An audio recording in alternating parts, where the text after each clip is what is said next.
বড় ভাই ভাই বাচ্চা হয়ে ওই যে 600-700 টাকা ধার দাও তো। তবে টাকা ধার দেবো দিদি খিটে। আরে বড় ভাই ওই টাকাটা তো আপনাকে দিতে পেয়েছি না। আর থামলে আসছে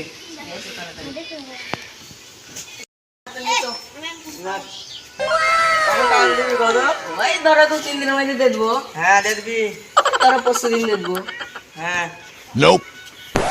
এই যে আমার কি উপর করলে আপনার এই ঋণ আমি জীবনেও শোধ করতে পারবো না। আমি গেলাম তাহলে থাকবো।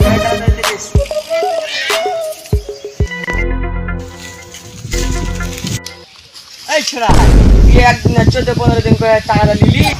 এই ছোড়া তুই একদিন করে টাকাটা নিলি, তারপর 15 দিন হাতে তো টাকা কখন দিবি? আরে দিব বড় ভাই দিব, থামো। তুই কখন দিব বলছি তো? আরে দিব বড় ভাই দিব, আমি দিব বলেছি দিব। দিব বলছি তো কখন দিবি? আরে আমি দিলি তো হইলো, ওই তো নিলাম কয়দিন হইলো দিলি তো হইলো আমার। 15 দিন হয়ে গেল। কয়দিন গিয়ে 2-3 দিনের মধ্যে দিব। 15 দিন হলো, কখন দিবি? আমি ওই সেদিন কি বলেছি মনে আছে আপনার? কি বলেছিলে? মনে করো। আরে কথা বলছি এদিকে হ। আমার কাছে 2-3 দিন বলে টাকা নে। আরে আমি ওনাকে বলেছি হ্যাঁ যে টাকা নিয়েছি তো দিবই। তো বড় ভাই আমার বুঝছে না, কি করবো বলেন তো? 15 দিন হয়ে গেল এখনো টাকাটা দেয়নি, তবে বলছি কি যে দিব। আপনাকে আর কয়বার বলবো যে আমি দিচ্ছি টাকাটা দিতে হলো। যাও দিচ্ছি করে দেখো। কয়দিন হলো টাকাটা নেওয়া, দিব বলেছি দিব। 15 দিন হয়ে গেল।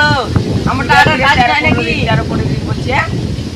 ছোট ভাই টাকাটা দিয়ে দাও, নাহলে আপনাকে আমি মারতে আরে পারবো। আপনাকে টাকা দিব না।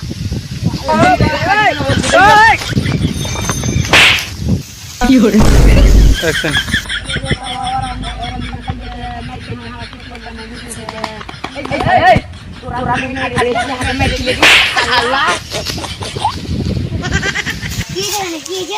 আরে ভাই জানো এরা দিন না আমার বিচার করতে আমাকে মেরে খেলেলো জানো। বিচারটা করে দাও দেখি।